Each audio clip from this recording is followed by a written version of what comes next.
Hello and welcome to a brand new episode of our Beat 'em Ups Old School series. In this collection, we step away from the big commercial names to dig up hidden gems, Japanese oddities, and underrated classics that truly deserve a second chance. This episode features a wide range of platforms, from the limits of 8-bit hardware all the way to the 128-bit era. So get ready for a serious dose of old school street action.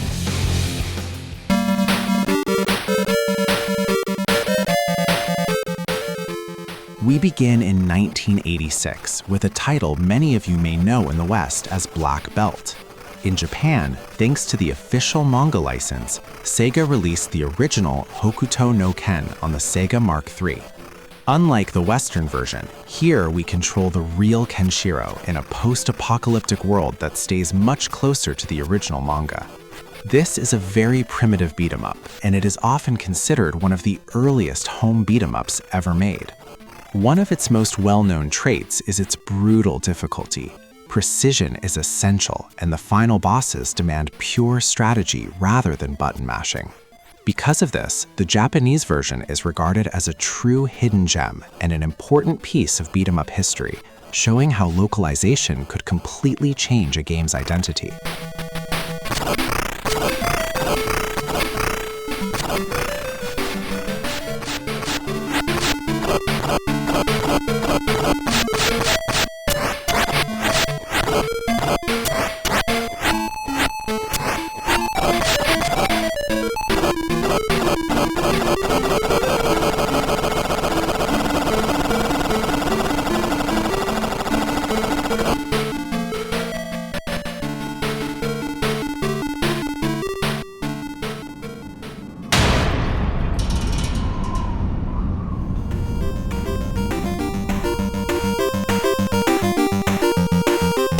Let's jump into the technical ambition of the Famicom with Hiryu no Ken 3.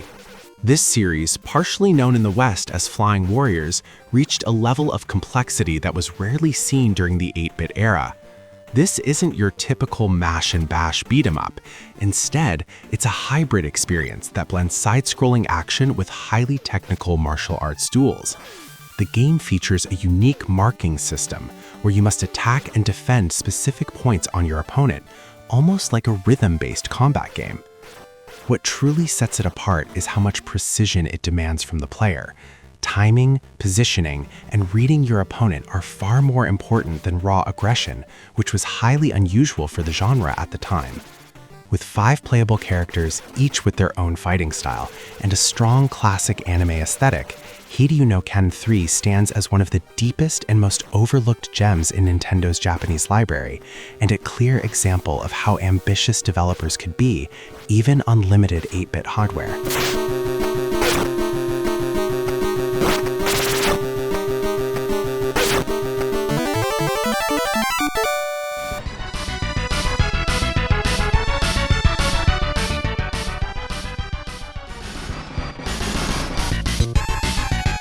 Often overshadowed by Final Fight, Brawl Brothers, known in Japan as Rushing Beat Ron, is one of Jaleco's most ambitious and fully featured beat-em-ups on the Super Nintendo. What truly sets it apart is its mechanical depth. Players can run, perform counterattacks, and trigger the so-called angry mode, a rage state that activates when you take damage, giving you a crucial edge during intense fights. But its most fascinating feature lies in a hidden secret. While the Western release is often considered inferior due to several design changes, it actually contains the original Japanese version, Rushing Beat Ron, hidden within the cartridge itself. By entering a special code in the options menu, players can unlock the untouched original version, something almost unheard of at the time. Thanks to this, Brawl Brothers feels far more dynamic and modern than many of its contemporaries, offering alternative routes and even a versus mode. A truly underrated gem that every beat-em-up fan should rediscover.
Don't let its anime aesthetic fool you.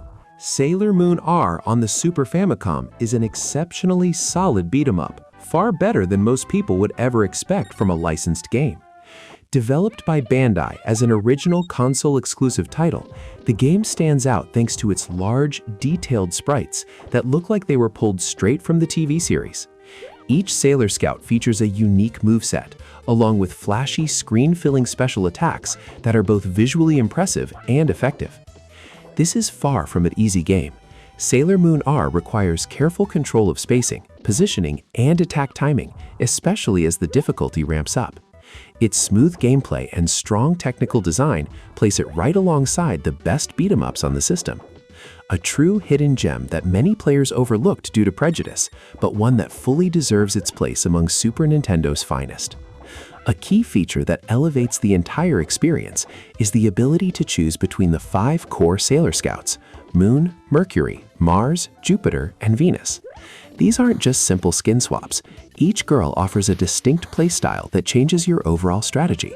For instance, while Sailor Jupiter excels with raw physical power and devastating throws, Sailor Mercury compensates for her lower strength with incredible speed and better reach. This variety, combined with the fact that each scout has her own unique and flashy special attack animations, adds a layer of depth and replayability that wasn't always found in licensed brawlers of that era. It truly feels like you're controlling your favorite guardian with her full, iconic arsenal at your fingertips.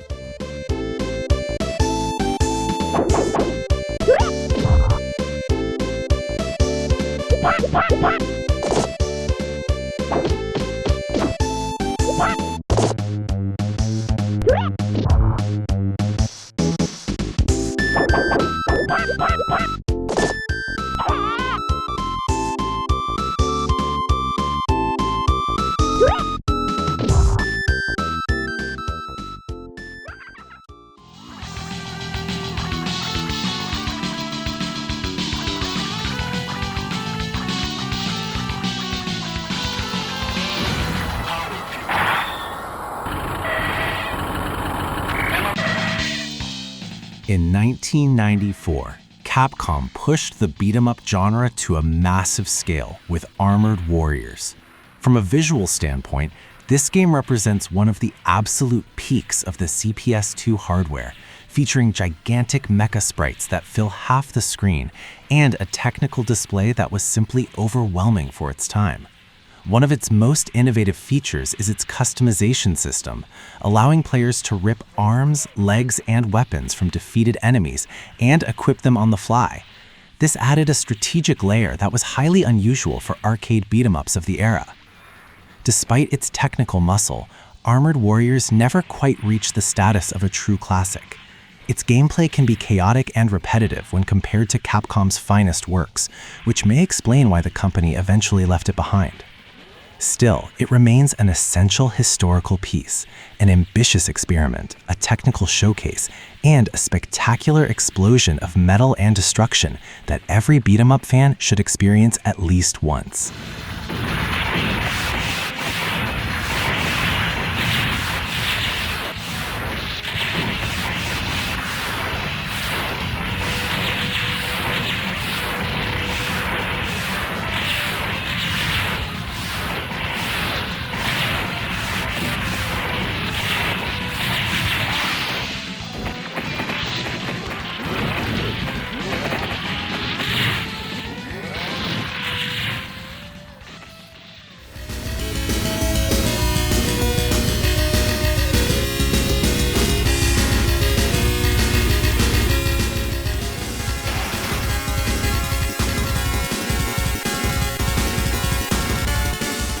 If you're looking for the deepest combat system of the 90s, you've just found it.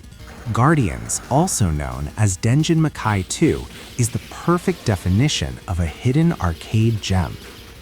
While the first game had a notable port on the Super Famicom, this sequel remains strictly an arcade experience, which helped it grow into a true cult classic. Developed by Winkysoft and published by Banpresto, the game flew relatively under the radar outside Japan, despite its immense ambition. What really makes it stand out is its combo system. It's so complex, free-flowing, and precise that it often feels closer to a modern fighting game than a traditional beat-em-up. Each character has attack chains, cancels, and special moves that give players total control over the combat. With 8 fully distinct fighters and a level of mechanical depth rare for the genre, Guardians was overlooked by many back in the day, but today it's recognized by experts and fans alike as one of the mechanical pinnacles of classic beat-em-ups.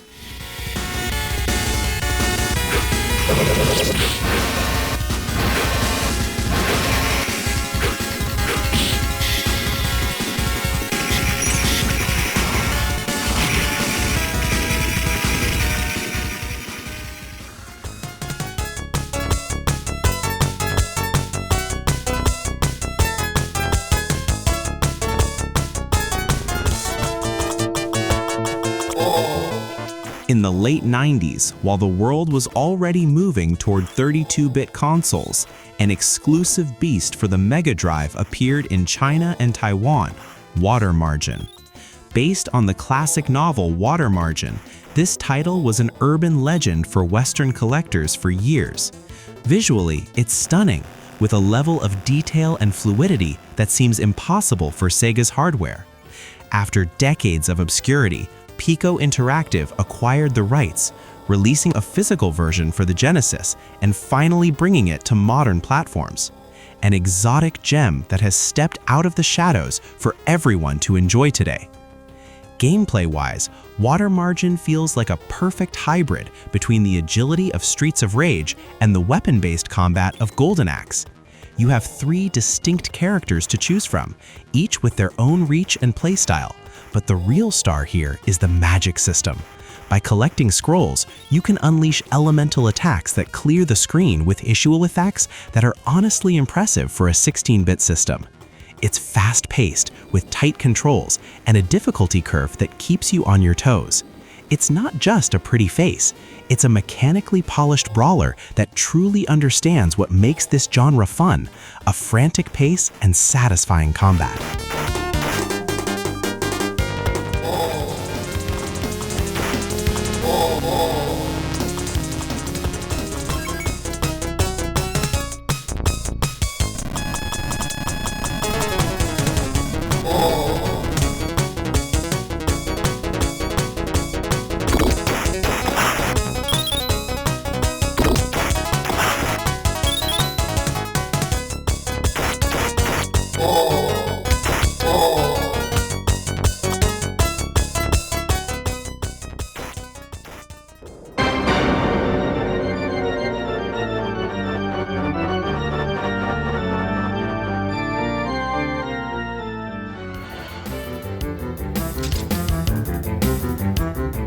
With the arrival of 3D, the beat-em-up genre entered a phase of total experimentation, and Zyram Zone is one of the most fascinating examples of this transition. Based on the cult film Zyram, and featuring a unique cyberpunk aesthetic designed by Keita Amemiya, this title is a rarity that deserves to be rediscovered. While early 3D might have felt clunky back then, playing it today with modern enhancements like DuckStation's upscaling completely changes the experience, revealing its impressive art design. It's not your typical brawler. It blends melee combat with shooting elements and an oppressive atmosphere that draws you in. If you're looking for something different and visually striking in the PS1 library, Zyram Zone is an underrated gem that will surprise you.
As the PlayStation 2 era was reaching its final stretch, Dragon Sisters quietly emerged as an unusual entry in the beat-em-up genre.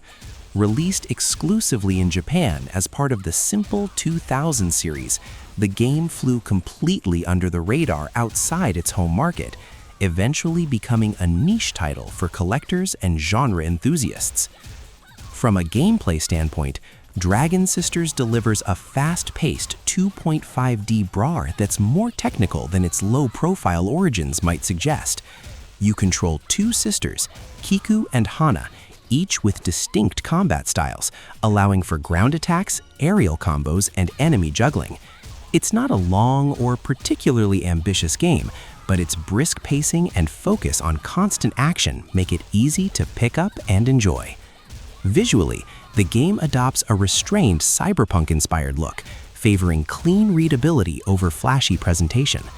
It may not stand alongside the genre's greatest icons, but Dragon Sisters is a solid example of how the beat-em-up was still alive on the PlayStation 2, relying almost entirely on its combat system.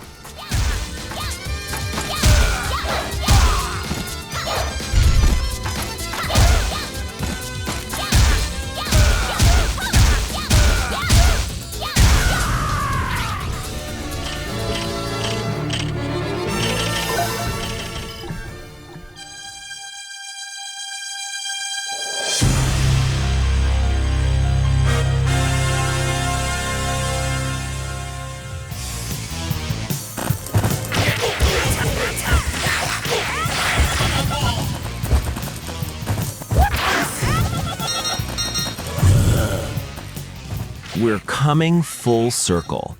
While we started this video with Kenshiro's 8-bit debut, we're ending it with his curious remake for the PlayStation 2. Released as part of the Sega Ages 2500 series, this title completely rebuilds the original Sega Mark III game with polygonal graphics, while keeping the 1986 gameplay and level design perfectly intact. It's a fascinating collector's piece that lets us see what that classic would have looked like with 128-bit power. While many see it as just a historical curiosity, it's the ultimate way to pay tribute to a title that defined the early days of home console beat-em-ups, a gem that bridges two generations on a single disc.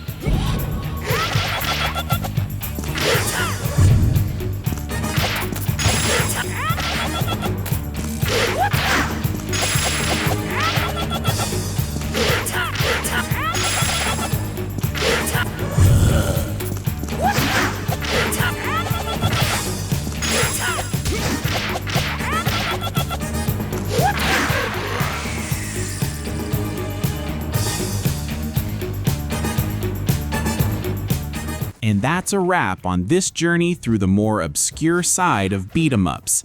As you've seen, from 8-bit pixels to PS2 polygons, there's always a hidden gem waiting to be rediscovered. If you enjoyed this technical and historical deep dive, a like really helps out. And feel free to join the channel so you don't miss the next episodes. I'd love to hear from you in the comments. Which one of these games surprised you the most? And did you know about that secret in Brawl Brothers? Let me know down below. Catch you in the next one.